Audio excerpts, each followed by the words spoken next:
uma vez. Boa noite, Chatier. Seja bem-vindo, como vai? Salve, Andréia. Boa noite, prazer estar com você de novo, com a comunidade 247. Olha, nós que agradecemos. Hoje mais cedo, né, o Florestan falou, ai, chama a tia. Eu falei, beleza, vamos chamar a tia, porque a gente precisa entender, não é, que é isso. Sábado a gente fez até, né, outras entrevistas, fazendo aí uma análise, né, jurídica do que aconteceu, e muito importante. E nessa semana parece que a gente deu um retrocesso ali de 20, 30 anos, né? Porque nós temos um Congresso que foi tomado por uma relação de um fazer político que não condiz com a estrutura democrática, muito pelo contrário, completamente viciado, ainda viciado com os esquemas de Eduardo Cunha, né? A forma como faz as deliberações, enfim. Juridicamente, Atiê, o que foi aquilo que você viu, né, entre anteontem e ontem? Tem alguma validade? Como é que a gente pode entender esse processo pela perspectiva jurídica? Bom, Andréia, realmente foi assim um balde de água fria, né? Em princípio, né? Mas a gente tem que pensar isso da seguinte forma, né? Primeira coisa importante, a Constituição não podia ser diferente, como era uma Constituição voltada para valorizar a democracia, né? Então, ela estabelece uma regulação muito clara sobre aquilo que é a representação política, né? Porque a representação política tem uma aura importantíssima, né? Quer dizer, ela que dá efetivamente legitimidade para que as pessoas possam tomar atitudes em nome do povo, né? Quer dizer, então representar, né? Representar é isso, é estar presente em nome de outras pessoas. E isso é uma coisa muito, assim, valorizada pela Constituição. Tanto assim é que tem o Instituto, assim, no início, né, quando ele começa a falar sobre essa questão da representação política, ele logo fala sobre a questão da inelegibilidade, né? Então isso é uma coisa, assim, importantíssima. Quer dizer, olha, é tão importante que existem requisitos para as pessoas virem a ser eleitas, né? E um dos aspectos mais importantes da representação que está, digamos assim, no conjunto daquilo que significa você ter a capacidade de apresentar projetos e votar as leis, decidir sobre aquilo que vai regular todo mundo, né? Então, essa é a questão fundamental, quer dizer, eu represento legitimamente as pessoas, o povo, e, portanto, eu posso decidir a respeito daquilo que vai ser a norma, quer dizer, que vai ser a lei, aquilo que vai ser, que deve ser cumprido por todo mundo, né? Então, veja, aí está esse vínculo fundamental previsto na Constituição, porque a Constituição fala em democracia, e a Constituição fala em democracia representativa por meio de eleição. O que aconteceu, né? Aí tem duas coisas. Primeiro, a tentativa de estabelecer digamos assim, um véu para impedir que os deputados e senadores venham a ser processados por crimes que não têm nada a ver com essa ideia de representação, né? Porque, veja, a representação está preservada. Então, quando o deputado, o senador vão trabalhar para exercer essa representação, então eles têm uma imunidade. Isso é muito importante, é importante para todos nós, não é? Não é um privilégio. Isso daí, na verdade, é uma garantia para o povo. Olha, o deputado vai lá e vai falar um monte de coisas sobre a realidade brasileira, vai ofender pessoas, porque isso não tem como escapar disso, né? Você vai ofender, olha, eu não concordo com isso que esse governador, esse outro deputado, o presidente ou o ministro, seja lá quem for, e vai dizer com toda clareza aquilo que ele pensa. Então, isso é muito importante. Mas, fora dessa atividade de representação parlamentar, a pessoa é um cidadão, uma cidadã como qualquer outro, né? Isso vale para todo mundo, vale para todas as pessoas. Então, ela pode ser efetivamente processada, porque cometeu um crime, por exemplo, né? Então, o que significa um crime? Vamos lembrar daquele deputado que disse que ia entrar lá no Supremo, ia pegar os ministros, ia jogar no lixo, fez uma ameaça séria ao Supremo Tribunal Federal. Isso daí é representação política? Nunca, em lugar nenhum. Ninguém vai dizer que isso daí ele está representando alguém. ele está representando um interesse legítimo, né? Então, quando eles votam essa PEC da blindagem, né, que o pessoal diz a bandidagem, na verdade, eles estão votando contra o interesse público. Aí tá pronto, estão desfazendo o vínculo de representação, né?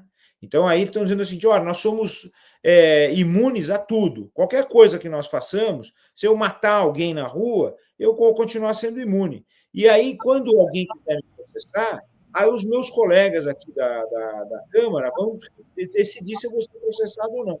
Isso é um absurdo, não é? Essa autorização é um absurdo. Por quê? Porque não tem nada a ver com a atividade parlamentar. E tem um outro aspecto importante que até estava sendo discutido no bloco anterior, que é o seguinte, eles também querem estender isso a pessoas que sequer fazem parte do parlamento. Você diz assim, não, também o presidente de um partido também está imunizado. Isso também não existe, porque, veja, o presidente de um partido não representa ninguém. Ele simples e tão somente exerce uma função administrativa de dirigir um partido político, né? Você vê que... Então, a ideia em si dessa blindagem é uma ideia equivocada. Ela vai totalmente contra a Constituição e contra todos os princípios e garantias do povo em relação àquilo que os representantes fazem ou deixam de fazer, né? Então, isso, do ponto de vista constitucional, não pode ser aceito. Então, é já um indício de que, se o Supremo Tribunal Federal for provocado, isso é muito importante, ele vai declarar isso inconstitucional. Pronto. Não tem discussão sobre isso, né? Agora, também, porque assim, o que a gente entende nesse processo é que eles estão num jogo do tudo ou nada. São figuras que foram eleitas foram eleitas em 2022, né, agarrando ali na candidatura de Bolsonaro, então ele fez ali, né, uma maioria. Ele entendeu isso, inclusive, no debate, quando ele fala no finalzinho, votem para mim para deputado, porque eu acho que ele entendeu que ele não ia ganhar e também não ia estar na Câmara, mas cobrou de cada um deles, a gente viu isso essa semana. Agora, o que a gente tem na prática é o quê? Essa Câmara que agora, né, sequestrou uma pauta, tem para si um sequestro de pauta, e na prática eles estão esticando para fazer, pelo menos é a minha compreensão, para fazer com que haja um veto, né? Então, vai chegar no Senado, enfim, mas se tiver que ser vetado, o Lula falou sobre isso, ele vetará. E vai passar no STF, e o STF também vai fazer a mesma coisa. Então, o que eles estão fazendo é esticar uma crise. Então, que recomeça agora, né, no Legislativo, mas eles querem afundar os três poderes, quer dizer, eles querem levar junto o Executivo e o Judiciário, né? Não, claro. Aí tem esse outro aspecto, eu acho que isso é muito importante, né? Esse Congresso atual, Congresso Nacional, sobretudo a Câmara dos Deputados, ele, na verdade, eu vou dizer assim, de uma forma talvez exagerada, mas é exatamente isso que está acontecendo. Ele é um falso Congresso Nacional, né? Porque se você diz Congresso Nacional, é porque ele está lá para representar a nação brasileira, tá? Para representar o Brasil. E essa ideia do nacional aí desapareceu. Ele se desligou da nação. Ele fez um desligamento do vínculo de legitimidade da representação. Isso é muito claro. A gente vê isso desde o início, porque ele se colocou como que uma cerca em torno da presidência da República para impedir, inclusive, que a presidência exercesse a sua função no sentido de realizar aquilo que a Constituição determina, políticas públicas e deveres, né? Então, eles fizeram um cerco em torno do orçamento, não é à toa que isso começa com toda a força no governo, no início do governo Temer, depois com toda a força no governo Bolsonaro. Eles estabelecem um cerco e querem se apropriar daquilo que é função do executivo e querem se apropriar daquilo que é o dinheiro público, quer dizer, que tem que ser utilizado para a realização de políticas públicas. O orçamento, diz a Constituição, é uma unidade. Ele não pode ser fragmentado. Então, ele depende de uma decisão única, uma decisão que serve para todo o seu conjunto de atuação, todas as suas despesas, não é? Então, isso significa que tudo aquilo que vai ser decidido como fazer uma obra, prestar um serviço, pagar determinados funcionários, assim por diante, tudo isso depende de uma decisão única, não pode ser fragmentado. Esse parlamento fragmenta claramente, quer dizer, você vê que o papel do ministro Dino no Supremo Tribunal Federal, controlando essa questão, é um papel fundamental. Né? Ele está fazendo alguma coisa que é extremamente importante para o Brasil, talvez até mais importante do que tudo aquilo mais que o Supremo tem realizado.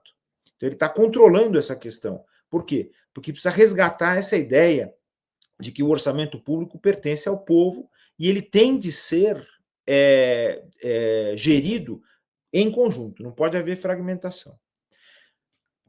Isso é tão sério, Andréia, que veja, na medida em que os parlamentares vão se apropriando de partes do orçamento sem prestar contas e sem dar qualquer indício de que isso tem a ver realmente com aquilo que a Constituição determina, políticas públicas e deveres do Estado, né?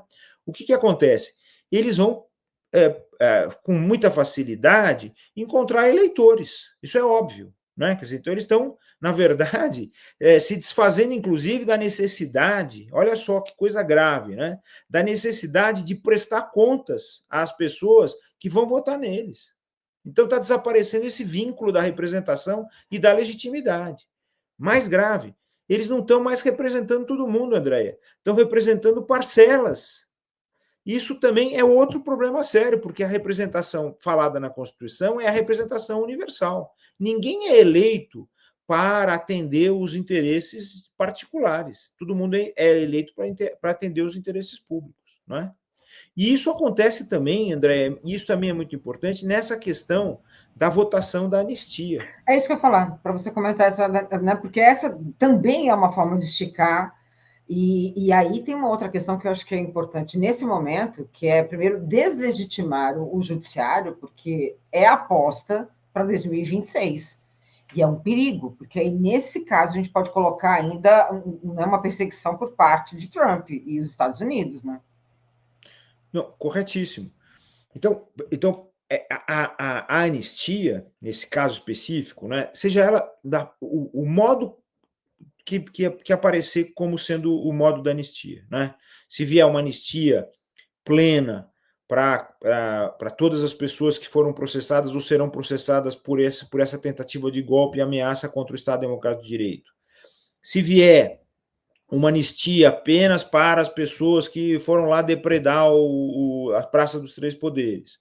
Se vier uma anistia no sentido de diminuir as penas previstas no Código Penal para esses crimes, ou no sentido de dizer que um crime é abrangido pelo outro e, portanto, na hora de aplicar a pena, tem que aplicar uma pena na forma do concurso formal, que daria uma pena menor, não é, do que a pena adotada pelo Supremo em todos os casos, que é do concurso material, quer dizer, houve dois crimes e precisa somar a pena de um crime com a pena do outro.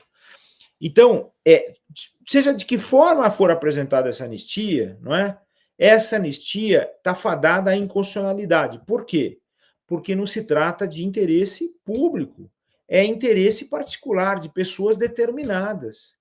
Eles estão visando essas pessoas que cometeram esses atos, que já foram declarados como golpistas, isso é fundamental, né? Desde o primeiro julgamento das pessoas que participaram da depredação, até esse momento que houve o julgamento do núcleo crucial, há uma coerência absoluta. Houve, de fato, um atentado contra o Estado Democrático de Direito e houve uma tentativa de golpe de Estado. Acabou. Isso já está assentado. Então, eles querem, na verdade, destruir essa construção, que é uma construção legítima, feita pelo Poder Judiciário, feita segundo a Constituição, para levar a uma consequência diversa. Qual é essa consequência diversa? Amenizar o crime, a gravidade do crime, para salvar determinadas pessoas. Então, não importa o modo como ela se apresentar, estando incluído ou não estando incluído o Bolsonaro, não é? Não importa. Essa tentativa de anistiar é uma tentativa de anistia anticonstitucional, né? Quer dizer, eu usei esse termo desde o início, porque Sim. No direito as pessoas ficam só falando desse negócio de inconstitucionalidade, isso se tornou vulgar. Desde lá no início, quando começou o governo Bolsonaro, um pouco antes ainda, eu dizia, é a anticonstitucionalidade, porque é mais grave, não é? E isso não pode ser naturalizado, não é? Então é isso que está sendo feito, é uma perpetuação do golpe, não é? E você tem razão ao dizer, André, que isso é esticar a corda. Por quê? Porque desde o início, o intento de Bolsonaro, da extrema-direita, né, o intento do seu governo, seja lá governo ou desgoverno, sempre foi acabar com a estabilidade das instituições. E essas pessoas, não é? Veja só, eles estão sendo manipuladas pela extrema-direita, isso que é muito grave. Você veja que a extrema-direita invadiu o Congresso, ocupou a mesa do Congresso e até hoje não houve punição nenhuma. As pessoas estavam lá votando ontem, ostensivamente. Esses golpistas estavam votando, já deviam ter sido expulsos do Congresso, já deviam ter perdido o mandato. Isso é muito grave, mas nenhuma medida foi tomada com urgência contra essas pessoas. Se deu prazo para se defenderem de uma coisa óbvia, franca. E agora eles estabelecem um regime de urgência para votar a anistia. Isso também é inconstitucional. Não só a matéria, mas o procedimento também é inconstitucional. Porque para isso não tem regime de urgência. Essa que é a questão. Qual é a urgência para votar essa questão? Mais grave que isso, o André, eu acho que os próprios deputados, o próprio presidente da Câmara deixou isso claro. Não tem projeto nenhum. Eles não tiveram acesso. Eles não tiveram acesso. Que vai ser preenchido do jeito que for. Quer dizer, então isso também não é legislação. Isso é anti-legislação. Agora, isso também não é permitido pela Constituição. Não existe legislação em branco. Ou seja, você vota a urgência para qualquer coisa. Não se sabe o que vai aparecer. Né? Vão procurar um relator que vai construir um projeto. Pode ser o projeto lá do senador Mourão, pode ser o projeto do outro lá, esse que está lá, esse esboço que está lá, também outra figura também, que na verdade participou de todos esses atos, né, de construção. Não, o ministro da Defesa, né, o Múcio? Pois é, e veja, então isso também isso é uma coisa que não tem nenhum cabimento, isso daí não existe. Eu só vou fazer uma coisa, porque eu tenho que trazer aqui umas questões do público, mas eu estou vendo aqui o Paulo concordando, eu vou trazer o Paulo para a nossa conversa. Beleza? Beleza, Paulo? Beleza, maravilha, maravilha. Verdade, deixa eu só me preparar. Estava assim meio concordando, né? Sabe, assim, daqui a pouco eu chamar um chopinho, né? Poxa, não, peraí, então. Não, é o seguinte, enquanto o Paulo se ajeita, o Francisco Cruz tem uma pergunta para você, tá? Uma PEC pode modificar decisões já transitadas em julgado? Isso não violaria a cláusula pétrea que protege o ato jurídico perfeito e a coisa julgada? Bom, veja, aí a proposta de emenda constitucional, ela, veja, é uma questão do direito penal isso aí.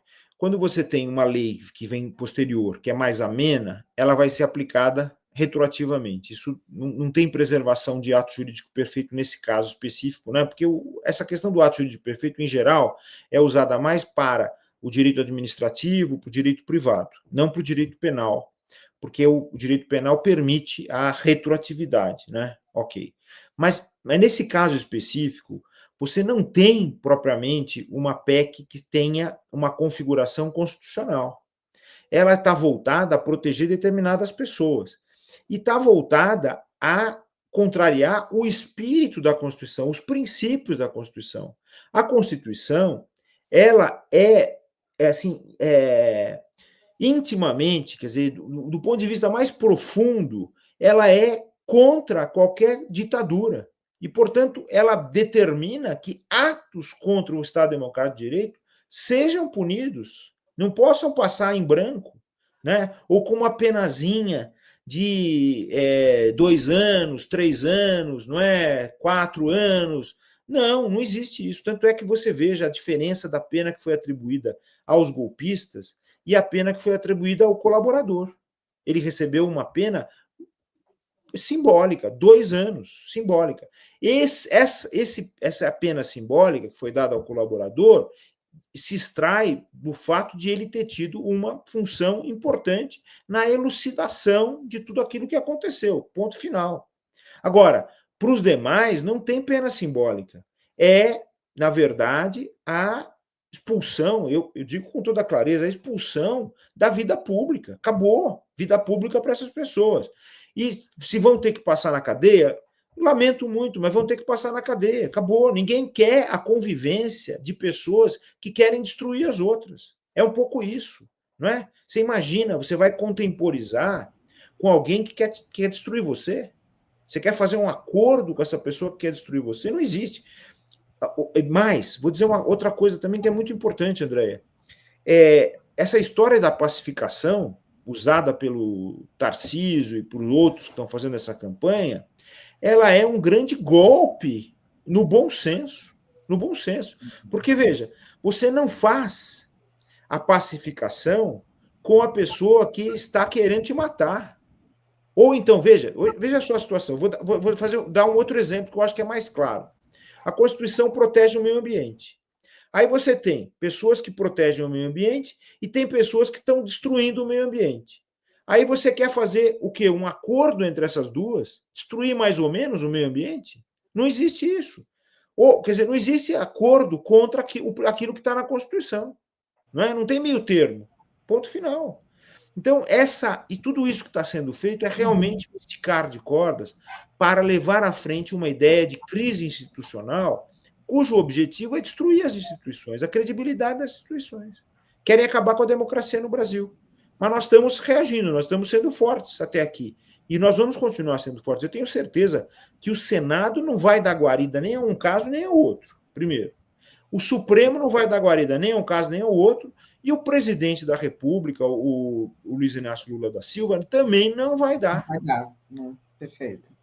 Paulo, quer fazer um comentário?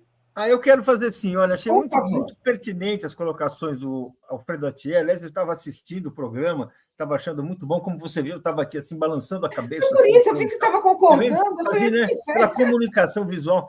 Aí eu queria que você falasse, eu queria que você me explicasse o seguinte ponto.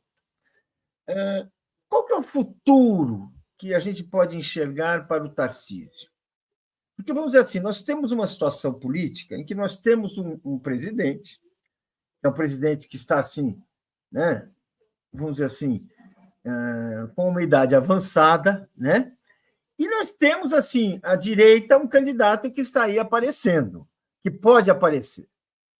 Como é que você vê o futuro do Tarcísio? Como é que você vê essa possibilidade? Você acha que ele será capaz de aglutinar o empresariado? Você acha que assim, a gente deve pensar no Tarcísio como no passado a gente teve um Collor, como no passado a gente teve assim, quase que um relâmpago que de repente está aí? Tarcísio não é bem relâmpago, o governador de São Paulo não é relâmpago, mas enfim. Né?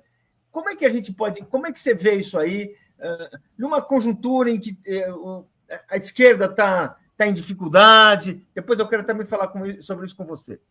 E eu vou só acrescentar, então, uma questão. E como é que fica a relação da família Bolsonaro, né? Se ele sobrevive sem a família Bolsonaro, né? Que eu acho que também é outro ponto, né? Bom, a família Bolsonaro, não é? O Bolsonaro em si, digamos, ele se quintuplica, né? Quer dizer, na verdade, é a mesma coisa. É uma figura só, que vai cometendo os atos graves, os crimes graves, aqui e ali, né? Quer dizer, na verdade, é uma figura, digamos assim, fictícia, né? De cometimento de crimes seríssimos, né? Seríssimos. Uns poucos já foram reconhecidos com relação ao Jair Bolsonaro, mas outros vão alcançar aqueles que estão fazendo mal ao país, graves males ao país, e já fizeram no passado, né? Um vereador que vai assumir função em Brasília para trabalhar num gabinete secreto, o que é isso? O outro que sai do Brasil para falar mal do Brasil e tentar convencer a se darem sanções ao país e desvirtuar todo o espírito das relações internacionais e assim por diante, quer dizer, cometer crimes gravíssimos, né? Mas isso, veja, ainda se pensa, e eu não sei se com razão ou não, eu tenho muita dúvida a respeito disso, né? Mas ainda se pensa que essa figura do Bolsonaro é importante e ela pode levar o seu apoio pode levar à eleição dessa ou daquela pessoa, né? E é nisso que está apostando o governador de São Paulo, lamentavelmente, né? Isso, ele já cometeu outros atos graves, já comentei isso, já falei sobre questões relativas a impeachment, por exemplo, quando ele deu guarida a dar nome de uma pessoa que participou da ditadura, da repressão militar, que foi o coronel Erasmo Dias, para 2 logradouros públicos no estado de São Paulo. Eu achei isso uma coisa grave, que podia levar ao impeachment. Essa questão também de ele ter tentado se miscuir nas relações internacionais do Brasil, dizendo que ele ia fazer uma negociação com Trump, também demonstrou não só um despreparo para ser governador do estado, sem conhecer, digamos assim, quem é que tem função do quê, né? Quem é que faz relações internacionais, quem não faz. Isso é muito grave, mas isso também pode levar ao impeachment, né? E a declaração última dele, dizendo que não confia no judiciário, é gravíssima, né? Ela se alia a todos os momentos em que ele participou de comícios que eu sempre considerei ilegais, que eram esses comícios feitos pelo Bolsonaro depois da inelegibilidade, que ele não podia fazer e nenhuma autoridade pública podia fazer, né? Então, isso é um desvirtuamento da vontade popular, quer dizer, é um desligamento, inclusive, desse vínculo da representação. Isso é extremamente grave, né? Então, eu vejo isso já como um problema sério. E o fato de ele não ter se desligado dessa relação com Bolsonaro, sendo governador do estado de São Paulo, você falou corretamente, Paulo, o governo do estado de São Paulo, o estado de São Paulo não é um estado, não é um governo de brincadeira, como não seria o governo de nenhum estado do Brasil, né? Mas precisamente do estado de São Paulo, que tem grande repercussão na ideia da política nacional, a ideia do PIB, etc., culturalmente, etc., isso não é uma brincadeira. E não pode ser levado como uma brincadeira, né? Quer dizer, então tem que haver um desligamento. Você tem que exercer a sua função, tem que representar o Estado de São Paulo e não uma pessoa particular e buscar um empenho para fazer, para se dar uma anistia inconstitucional. Quer dizer, é um trabalho extremamente que demonstra, na verdade, além de uma ilegalidade, também demonstra uma fraqueza política. Fraqueza política. E, portanto, não conseguir ir além disso significa uma limitação que não vai ser ultrapassada por nenhuma pessoa da direita no Brasil. Porque todos eles estão reféns da extrema-direita. Todos eles estão reféns do bolsonarismo. E esse fato de não terem a coragem de se desligar é uma coisa que eu estou dizendo, você está dizendo, e não somos só nós que estamos fazendo essa crítica. Também a imprensa conservadora está fazendo essa crítica, Paulo. Né? Verdade, né, Paulo? A imprensa conservadora não está acreditando no que está acontecendo. Ela não está reconhecendo mais autoridade num governador que faz isso. Né? Então, eu não vejo, pessoalmente, nenhum futuro nessas pessoas que estão se apresentando por essa direita que não é democrática, essa direita que é contra a democracia e contra a Constituição. Eu não vejo nenhum futuro nessas pessoas. Eu acho que eles vão, na verdade, seja qual for o candidato que se apresentar para disputar com o presidente Lula, se o presidente Lula for a reeleição, eu não vejo qualquer tipo de fundamento, não vejo como essas candidaturas vão se sustentar. Não é? Eu acho que, na verdade, o que está acontecendo aí é o seguinte: olha, nós precisamos encontrar alguém e nós vamos tentar eleger essa pessoa, mas, efetivamente, um líder não existe. Lamentavelmente, não existe. Lendo aqui o comentário do Francisco Cruz. Como uma PEC poderia reduzir a pena da raia miúda dos atos golpistas, né, sem também beneficiar os mandantes e a alta cúpula? Isso não fere a isonomia e a proibição de leis, né, sob medida? Por que isso? Eles querem criar toda uma falsa simetria para colocar tudo em xeque também, né? Passo para você, Tia. E aí, eu não sei se você já precisa sair, eu já te disse. Paulo, você quer trazer mais alguma questão? Eu quero fazer uma pergunta para ele, eu quero continuar então esse diálogo. Paulo, agora. Então é contigo. Vai. Me dá uns minutos. O que eu queria colocar é o seguinte: você não acha que nós, até por uma questão de educação, por uma questão de. A gente tem dificuldade de entender que o movimento do Tarcísio não é um movimento dentro das instituições, que já é um movimento de quem se encara como líder de um golpe de Estado, e que ele utiliza as instituições já como parte disso.